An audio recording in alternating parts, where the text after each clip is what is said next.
So not having that medication for years and not having any insurance, I had to find ways to remedy it. Like, how do I work with this when I don't have access to the medicine I need and even access to, mental health?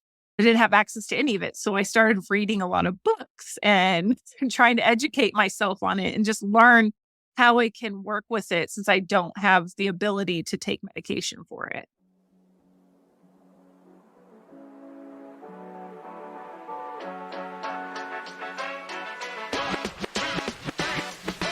Hey everyone, I'm Megs, and you're listening to the Mindful Megs podcast, Organizing an ADHD Brain, where you will hear stories from me and others on how we organize both our brains and our lives while living with ADHD. We talk about how ADHD can be your superpower if you know how to harness it. I found out I had ADHD 2 years ago, and it was very difficult for me to find acceptance. Now that I know so much, I want to share what I know and help others understand that this diagnosis is not your downfall. It's a eureka moment where you can now understand how your brain operates and how to figure out how to thrive. You can expect to feel inspired, like you're not alone, and learn about so many of the incredible organizational tools there are to help your head stay on straight. Thank you so much for tuning in. I am so excited to introduce Kim to you today. We met months ago at my headshot photography session. Kim did my makeup, and I just fell in love with you immediately. It was just like, I need to speak to this woman again. I need to hang out with her somehow. And somehow our lives kind of got intertwined, and we're finally chatting again. And I'm so excited to have you. So tell us a little bit about you. Who is Kim? Well, I am a mom of 4. I actually have 3 pretty much grown adult sons, and then I have a 4-year-old daughter. So I love taking risks, I guess. I'd say. I love that. I'm a makeup artist. I've been doing that for 20 years. And I'm married to a pretty awesome guy that understands how to deal with my wild brain. That is absolutely amazing. I loved talking to you the day that you did my makeup because you made me feel so comfortable about having ADHD. And over the past 2 years, it's been such a struggle for me to accept it, but also know that it's a part of my personality, and it always has been, and it will continue to be.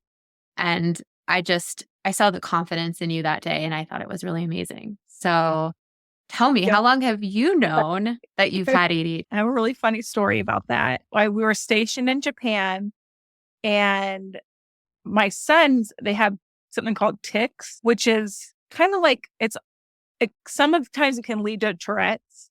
But if you have Tourette's, you usually have ADHD. There's all these things that went into it. So when they started dealing with trying to diagnose what was going on with them, they had to take them in to be screened for ADHD.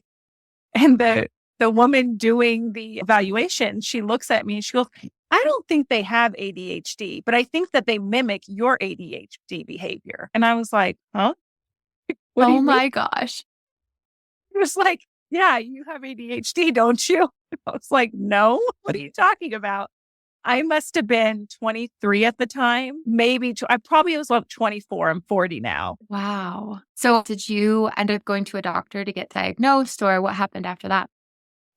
So it took me a while, but I think finally when I went back to the States, so probably about a year later, I was like, you know what, maybe I should just see, because being overseas, I wasn't really sure.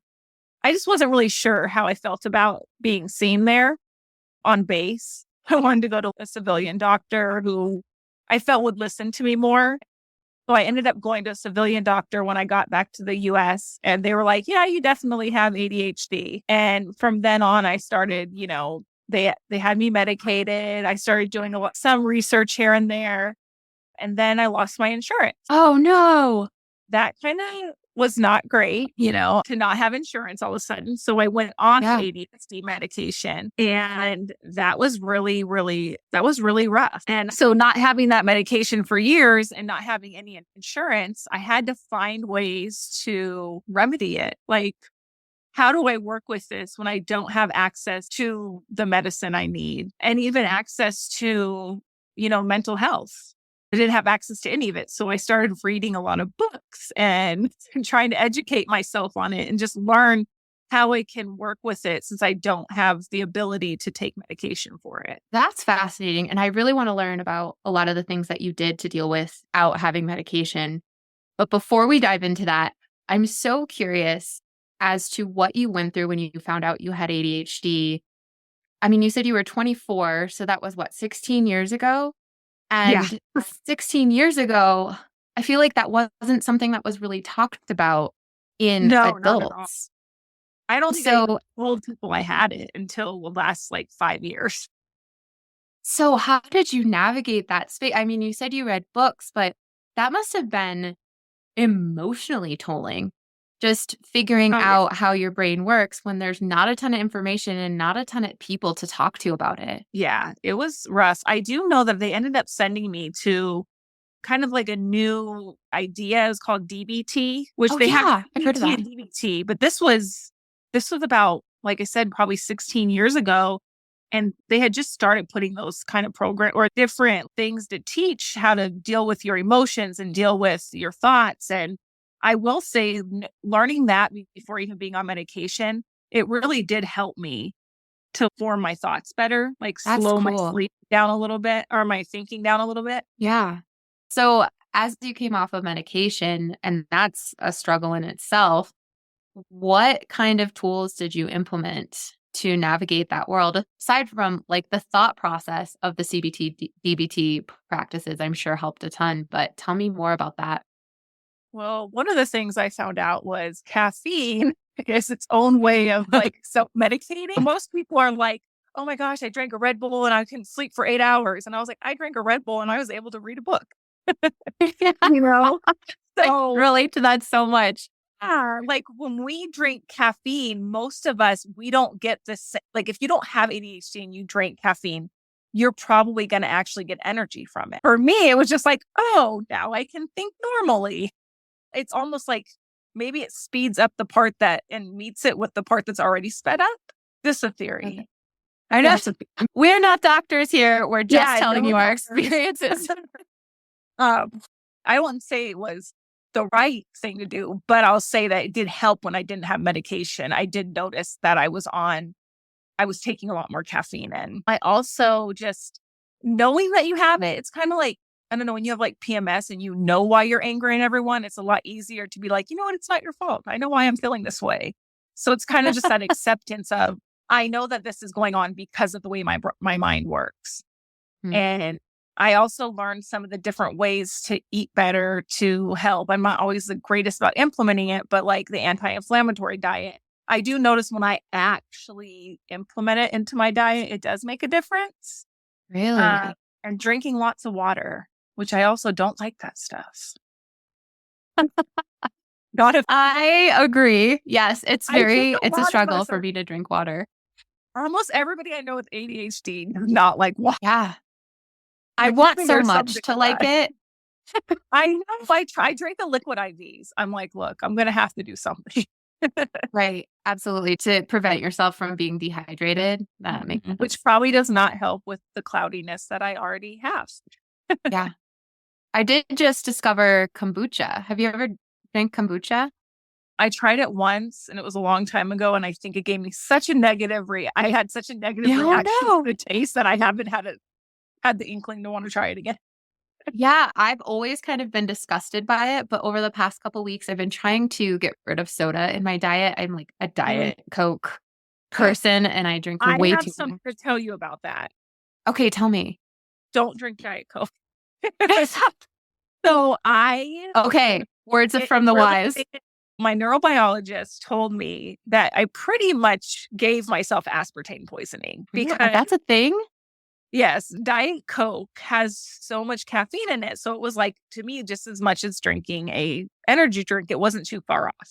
So I Yeah. drank tons of Diet Coke, but also it's Diet Coke. So you can drink as much as you want, right?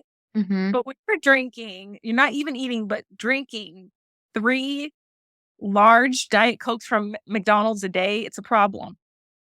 I would drink so much Diet Coke that literally the aspartame was like eating up my brain. Oh my gosh. And I've actually, and I don't know if when we want to get into this, but therapy I've been going through since then has made such a difference, not just for that, but my ADHD too. So I'm Yeah. not So tell me about the therapy. I'm on ketamine. So I take a small dose of ketamine every morning. You don't feel like, you're ketamine, you're like, oh my gosh, you're tripping out or, but it doesn't do that. It's literally the smallest dose. But the way it has repaired my brain in the last 2 months, I never would have thought I'd be functioning at the level I am, like ever. I'm functioning so well. I still have some of my ADHD symptoms. I don't know if I'm just able to handle them better or work through stuff easier, if it just lifted a little bit of a veil or something. But my psychiatrist was like, the one that's a neurobiologist, she was like, here's the thing. She's doing a study on it. It not only helps repair the damage, but it helps with your ADHD symptoms too. Wow. And I have never felt so confident in my ability to be an adult, like ever. Like this, I'm like, oh my gosh, I'm really an adult now. Wow. I just want to say, like, the words you say, I've never felt so confident to be an adult. That just resonates with me so much. I tell my kids all the time, I'm just a child in an adult body and I'm working through it. And I thought that like everyone was like that, but maybe not. No, I literally, if you would have asked me 6 months ago, I'd be like, how am I 40? I feel like I can formulate words better. I just feel like there's this level of confusion that's cleared up. I do audiobooks. I do about 3 books a month on mental health, wellness, and mindset and trauma and all those type of things. So I submerge myself in information, but now I feel like I can actually process it much better. That's awesome. I feel like when I started to educate myself about my brain and how it works, and one thing that fascinated me about ADHD is how we don't get enough dopamine, right? And so one thing that I struggled with that I shared with you was eating. And I was always looking for another dopamine hit. And I didn't realize that that's what I was doing.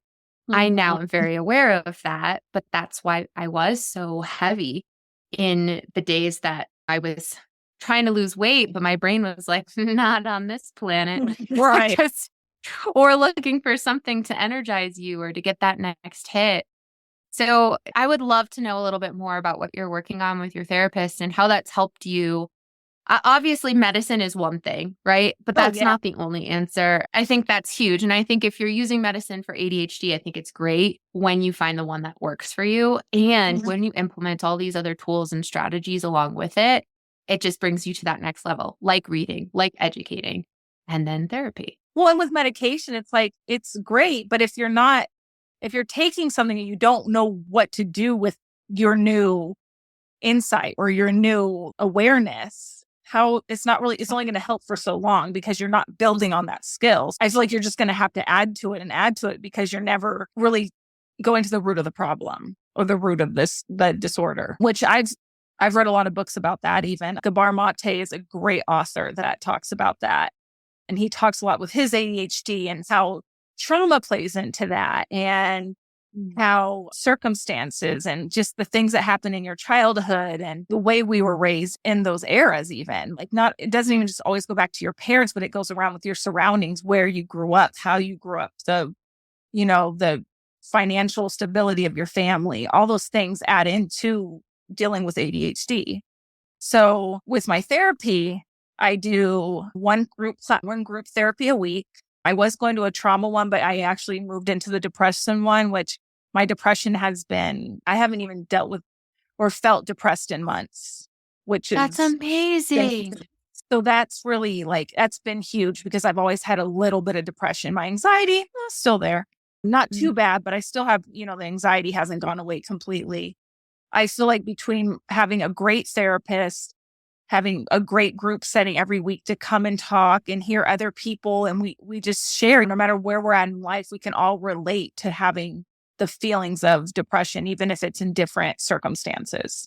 And we work on it. Like someone will say something like, I never thought to do that. Oh, I never heard that saying. That really changed my mindset. That's huge. And having people in a very open environment, but also is very private. Like this stuff isn't going to leave the room. So you get very vulnerable conversations with this group of people who you see every week and who you really don't see except for that day of the week. So they're not biased to anything outside of that realm, which is hard when you're talking to family that know your history or know 2 years ago, I was super impulsive, that group of people only knows what you tell them. So you don't have any backstory to take the information, which I think is huge. Like it's so hard talking to people that know you because it's hard for us to shed our image of other people. What a beautiful thing to say. Yeah. Thank you. Beautiful and like profound, because I can't believe I'm sharing. Well, I'm going to share this because I think it's so important. I went to rehab to quit drinking, and that was a really, really important thing for me to do, because that was another thing where I was seeking dopamine as I wanted to drink. And it was so easy to do on a regular basis. And I saw so many of these people who probably had ADHD. Again, not a doctor, not diagnosing anyone. They were constantly seeking this dopamine hit. And then they were going back to families who simply didn't think they could ever change. And so how do you go about believing in yourself in a way that you never have in your entire life without the thing that's helped you cope this entire time, and go back to people who think of you that way? So I think that's so interesting that you say that. And I appreciate you sharing.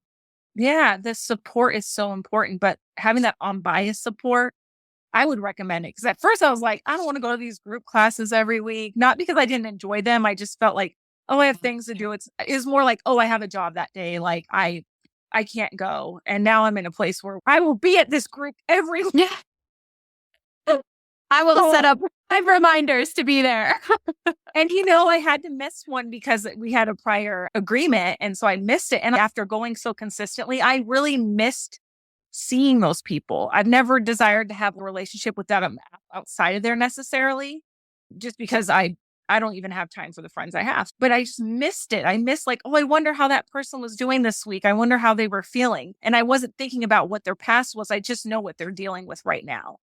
It's hard enough dealing with right now than having to worry about what happened in the past. That's so cool. So ultimately, get yourself a group of people that believe in you and believe in the changes that you're making for the better in your life.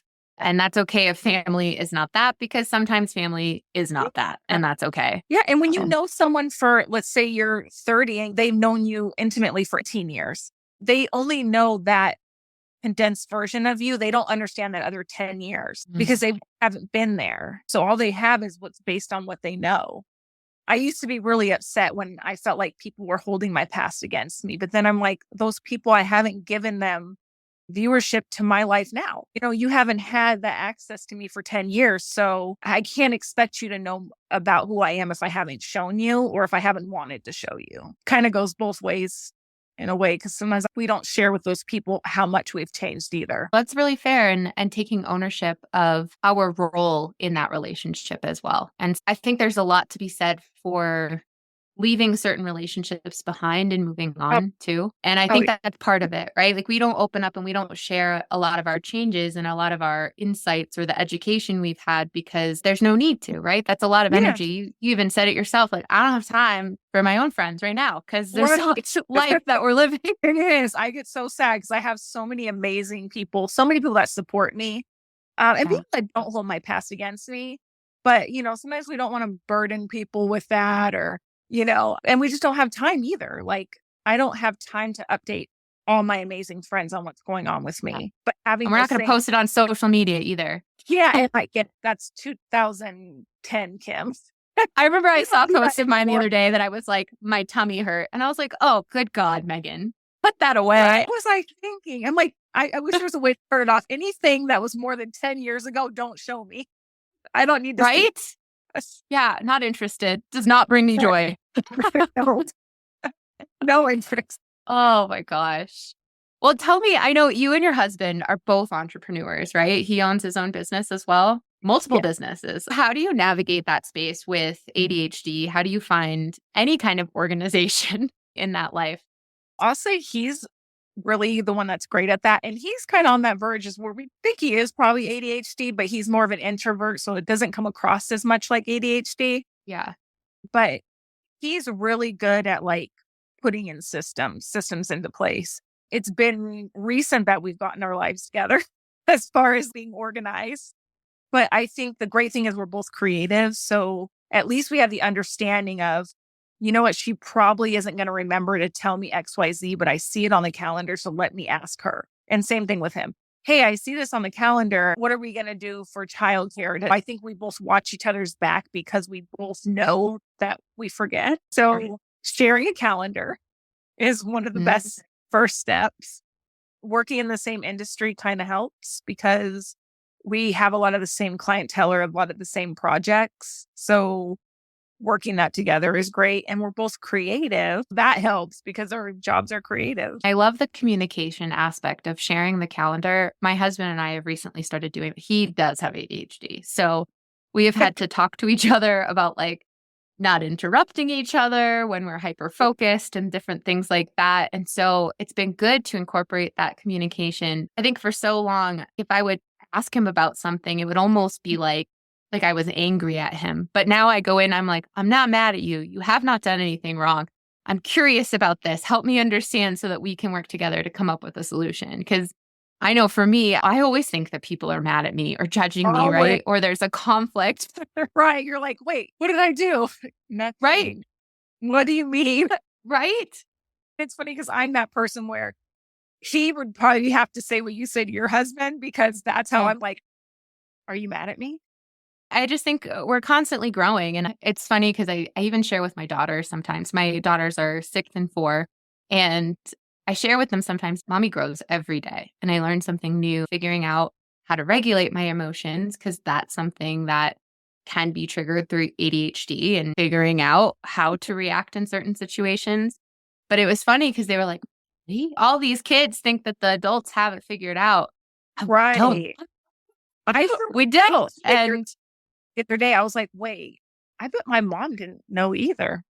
I Yeah. bet she didn't know what she was doing either.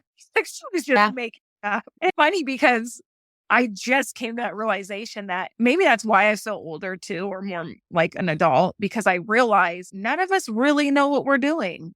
This is the first time we're doing this. It really is, right? And every day is new and it's different. And our kids are growing too. So we have to show up as different parents on a regular basis. So I always used to say it in the corporate world too, is like the only constant we can count on in life is change. That's the only thing that we know is coming, no matter Right. what. I mean, we didn't have the internet. Well, how old you Mm. are, but I didn't have the internet Yeah. when I was a kid.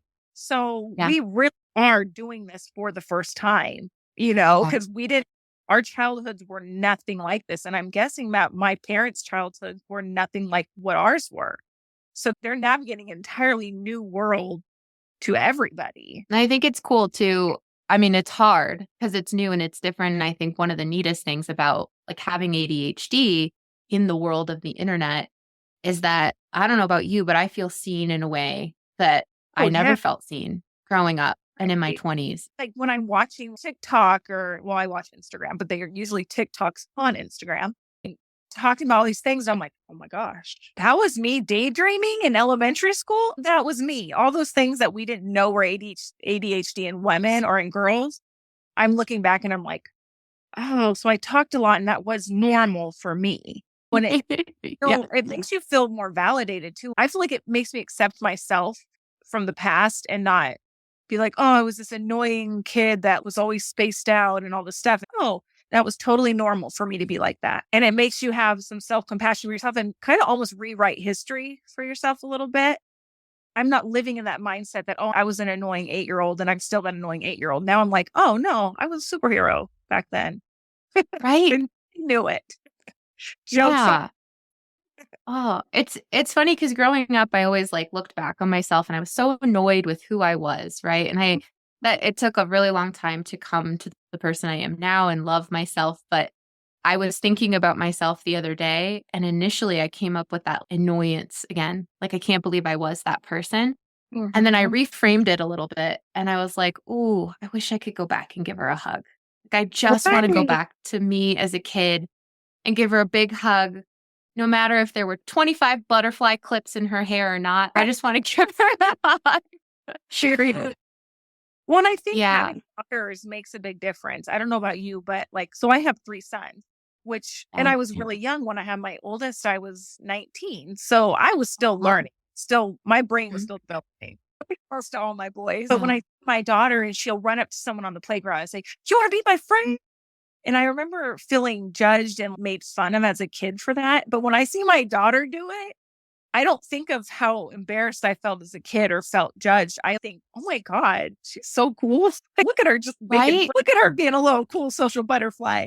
Like everything I Yes. ever do that reminds me of me, I don't find annoying. And I feel like it's Yeah. helped me. I do feel like having my daughter really made me have to start looking at myself more because now I'm raising a girl. So I know Yep. what being a girl feels like.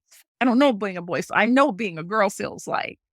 And you want to protect them from every feeling that you had as a child. And I'm watching her and I'm like thinking things are so cool. And then I remember I did that as a kid. Why didn't I think it was cool that I did that as a kid? She talks a lot. I think it's the greatest thing in the world. She hugs everybody. She wants to play all the time. She's excited about everything. And I remember thinking that there was something wrong with me for those things. And I Oh, see her doing that. And then one day I was like, wait, I was just like that. Why did that was cool? I think it was great that I wanted to be friends with everybody. I still do. I think so too. I think it's fascinating to be a mom of girls. And especially, I grew up, my self body image was awful, like Oh, down the tubes. I never spoke to myself in a positive way. And the other day, my daughter commented on my thighs or something like that, or my belly. She always tells me I have a big belly. I've also lost 120 pounds. So I was like, girl, you've seen nothing. But I also walked into the bathroom after she said something and I looked at myself and I'm like, I could be self-critical, but I've done so much work on who I am that I'm going to talk to myself in a positive way. So I like my belly is larger because I had two girls. And so that's what I tell them. I'm like, it's a little bit bigger, but it's fine because I grew my two beautiful babies in there and I right. love it. And so I'm trying to teach them now what I never saw another woman role model in my life do. And I also think it's fascinating tying it back into ADHD. Women and girls with ADHD are way more prone to depression and body image issues and eating disorders, which check, check, check. I fill all of those boxes. So then you're hyper focusing. I mean, I don't know about you, but I think we grew up in an era where our parents didn't even have the education to know that when you say something about yourself, you're relaying that information to your child that says, I'm not skinny enough. If my mom thinks she's fat, then I must be fat too. Because especially if someone says you look like your mom and if your mom constantly says bad things about themselves. And then people say to you all the time, oh, you look like your mom. How are you going to have a positive body image if your mom only says bad things about herself? And I used to talk about this when I would do talks. I would say we have to reframe things. We have this idea that the media tells us to be skinny, but it actually starts at home. I think that we would say it was the media. It started at home and no one was realizing that going on the grapefruit diets, going on the cabbage diets, all those diets that our parents went on, starving ourselves, eating saltines, you know what I mean? Like all those like crash diets that we saw growing up. I think that created a lot of issues with us. And so that didn't help. And then we hyper focused because all the focus was on losing weight. So then we're super hyper focused on ourselves and that and super hard on ourselves. Oh gosh. I know it's so interesting because I never thought about that as a hyper focus. And I think that's like a eureka moment. That's exactly what I did. And what's crazy is after losing the weight, I felt like that was something that I could finally let go and open myself up to other things. And why couldn't I have done that before? A gastric bypass 14 years ago, 15 years ago. I did too. Holy crap. Okay, cool. Yeah. So, Well, 2 years ago, but still. but it makes such a difference. Like, Yeah. it makes a difference just even mentally, it helped. One, you can't physically eat that much. So you're not able, you have to get your dopamine fix somewhere else. Initially, at Yep. least for the first 3 months, you really have to figure it out. So it kind of gives you time to reset your body and your mind to be like, well, that's not it. 15 years later, it doesn't get any better. Well, But yeah, tell me what is your ADHD superpower? one of them is adaptability. I feel like it's caused me to be really adaptable and very creative. I get excited if I can figure something out, although I will hyper focus like grocery shopping. Oh, I have this budget to work with. I'm going to get as much stuff as I can out of this. So chasing the dopamine by all the coupons, but adapting to my situation, making it fun and just finding new ways to use, knowing that I'm going to get really excited if I can stay at this budget and save this much money and get this much food for the family. To me, it's a superpower. Instead of looking at it like we have to be on a budget and all this stuff, I get to find a way to make it fun. And I feel like with ADHD, we do a lot of that. Thank you for saying that, because I freaking love budgeting, and I'm so like, my money works for me, not the other way around. I had to teach myself, and I read a lot of books, and I have a really cool budgeting app. And now I teach other people to do that in my regular job as I coach people on budgeting and how to organize their money. But people with ADHD get such a bad rap. And yeah, I do love to spend money, but when you budget in a way that you put the money in the right places, you still can. And then you could do it without feeling so guilty about it. You get all the dopamine without the drop. Like, get all the dopamine and then feel really good about spending the money that you earned. I get it like twice too. It's like I get all the coupons. Then I got all the things. And then the register, I get there and I'm excited because I see the price went down. In the very end, I'm like, it was on budget. And the person at the checker is like, okay, lady, here's your groceries. This is such a squirrel moment, but I have to tell you the story. There's a woman at the Safeway here, and I came up and I checked out. She goes, I thought you would do better than that. And I was like, tell me more about what you're saying. And she goes, well, normally I save at least 30% on my groceries. She was saying it in a kind way, right? And she was showing me what she does. And so I started implementing it, and I was like, okay, this is pretty legit. If you focus on what you're buying and you have more of a plan, like, okay, this is a really fun game that you can succeed at. Because my husband put me on a budget, and I was like, I don't like that word, but especially this time of year, this is our slow season. It's creative slow season always. Yeah. After Christmas, people aren't spending money on the things that we offer. So we're like, okay, we have to budget. And I didn't like that. And he's like, well, this is how much you have. And I would get really irritated and felt like confined. But then when I did the coupons and I got it and I made it to just that budget, literally $1 off, I was like, oh my gosh, this is great. And I was like, this is a game. We have that impulsivity. And so going to the grocery store to me is like, what do you mean I can't just grab whatever I want? I don't understand. I was actually really strategic with Christmas this year too, when I was buying for the girls and communicating with Santa about what he was going to get. Right. I was like, where's this going to go in the house? I found that decluttering has just completely helped me let go of so much and helped my brain be free of so much, right? But now when I'm shopping, I'm so very cognizant of what I bring into the house, because if I bring in too much, it doesn't get used. And then I'm wasting money that way. That's like even my daughter's birthday. Everybody's like, what can I get her? I was like, please don't get her any toys. We just had Christmas. Get her a book. Get her an experience. Buy her things. Oh, experience. Yeah. Yeah. That's what I've started to say. Because one, you're going to get her a toy she's not going to play with. I try to let my boys know that too. You don't need excess. Like having a lot of stuff is not necessary. It's not happiness. It's not. Even though it feels good in the moment, it's not happiness. When we moved, we got rid of all our dishes. And then we just got 6 plates, 6 bowls, and 1 set of silverware.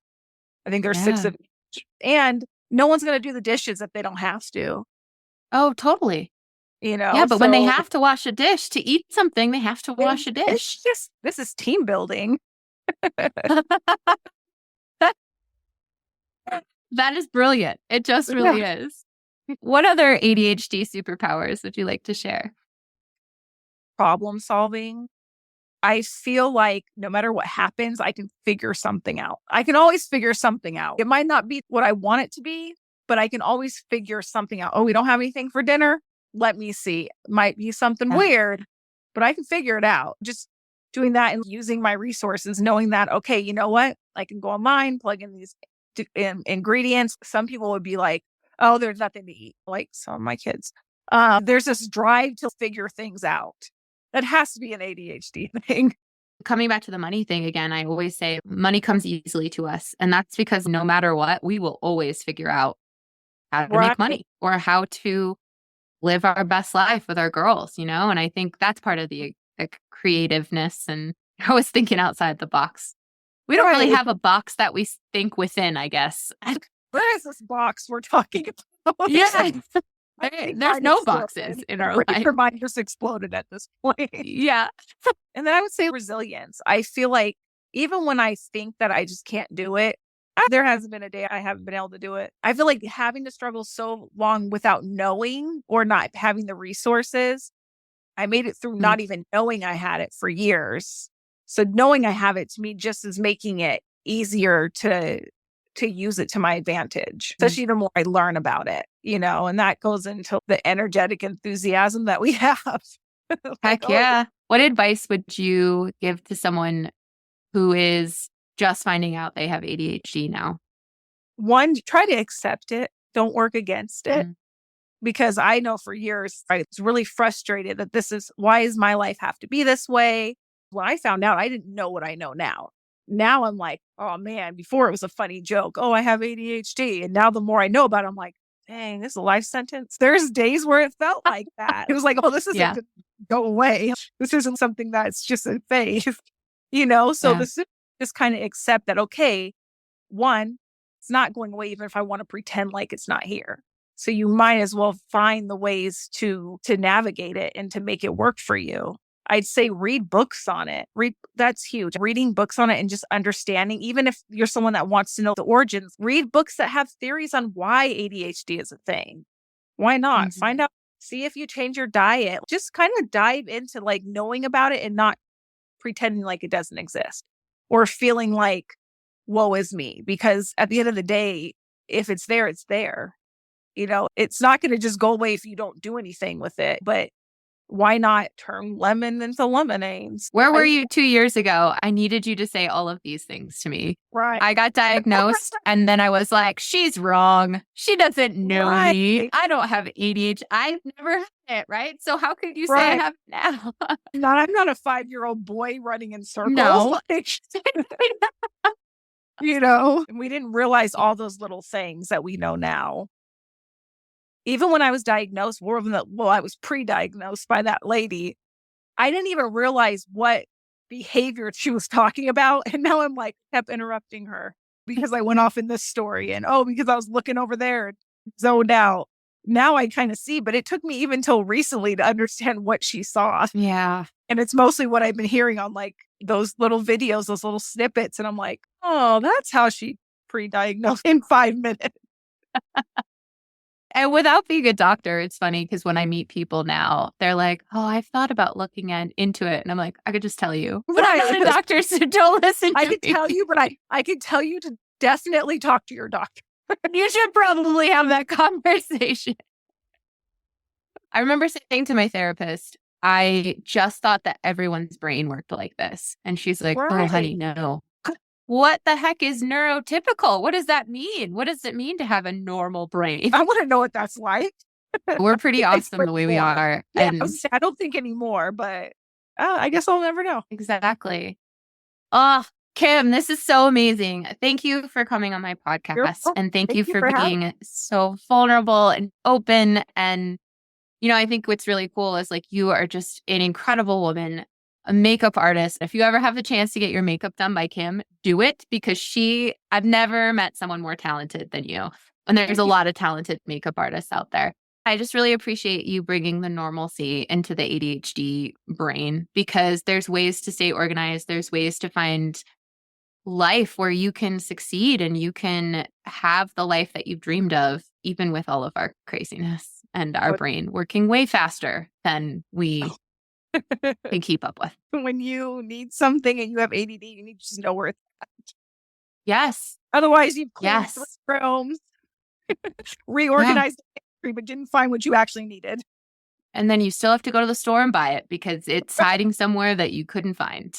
Exactly. So tell me, where can we find you? I have a website. It's kimclaymua.com.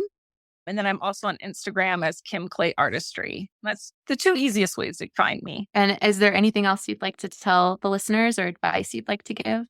Just to give yourself a break. Give yourself some grace and look back on those things that you thought were so cringy or so horrible or so embarrassing about yourself and look back with a new set of eyes. New perspectives. I like that. Thank you so much. You're welcome. I hope you enjoyed that interview just as much as I did. I thought it was fascinating learning how Kim had lost access to insurance and still found ways to cope with ADHD, which must have been so much harder 16 years ago than it is today.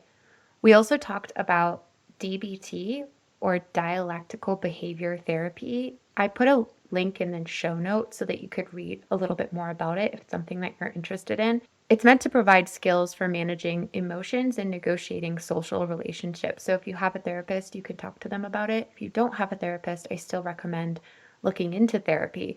We talked a little bit about the benefits of therapy and how it's so important to talk to someone. I love the conversation around acceptance of ADHD. And this is just how your mind works. It's not going to go away. So the more research you put into it and understanding how your brain works, the more you're going to find ways to thrive. Also, don't drink Diet Coke. I was actually drinking Diet Coke as I was editing this episode, and I'm like, shoot, I forgot about this conversation. I'm working on it. We're trying not to buy it in our house anymore. We talked about the importance of communication. That is important, whether you have ADHD or not, just communicating about the different needs that you have with your partner, with your friends, with your family is so, so wonderful, especially when your brain works differently and you need certain things. You've got to be able to communicate what you need. And my all-time favorite, I am obsessed that Kim is on a budget because I love budgeting so much. I am a professional organizer in my regular day-to-day job. I organize in-home spaces like pantries and closets and anything in your home, but I also help people organize budgets digitally. In addition to that, I am a coach. So if you need help with your ADHD organization or anything along those lines, please reach out to me. If you like what you heard, please share with others and leave a review. I would love to hear from you. My contact information is in the show notes below. Share your stories, share any feedback, share what you'd like to hear next. I am also a strong proponent of taking time off for yourself, and I've included a link to Remedy Bath Skincare below. This is owned and operated by one of my favorite people who has been in business for a couple years now, and I have been using her CBD bath bombs for years, and they're so incredible. I've never had a bath bomb that smells or works better than this, and CBD is just an extra pressure taker offer, if those are the words you want to use. Check it out below. I also included my link. It's Meg Bathco, and you can save 10% off of your order. Another way you can support the podcast is by using my link if you want to try out HelloFresh. It's an amazing way to automate your grocery shopping and try new foods. It takes so much of the thinking out of planning for the week. My ADHD brain has been so appreciative of HelloFresh. We've actually been using for I think all of 2024 now. We've tried so many new foods, some that we didn't like as much as we have liked, but oh, so many amazing flavors. And I'm so thrilled to not have to think ahead to try to figure out what's for dinner, especially when my husband and I are managing jobs and then, of course, our kiddos at the same time. I want to reiterate, I am not a doctor, and most of the people I talk to are not doctors or medical professionals. What's really important here is that you shouldn't be using the show to diagnose.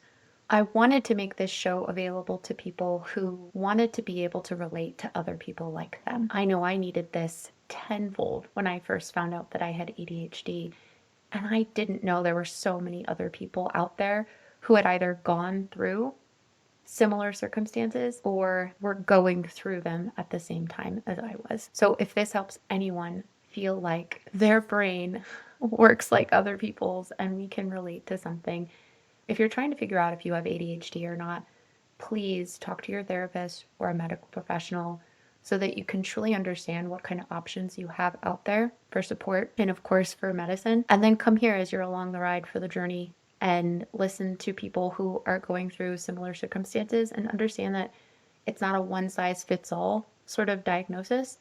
There's so many options and opportunities out there for you. Thank you so much for tuning in, and I can't wait to hear from you.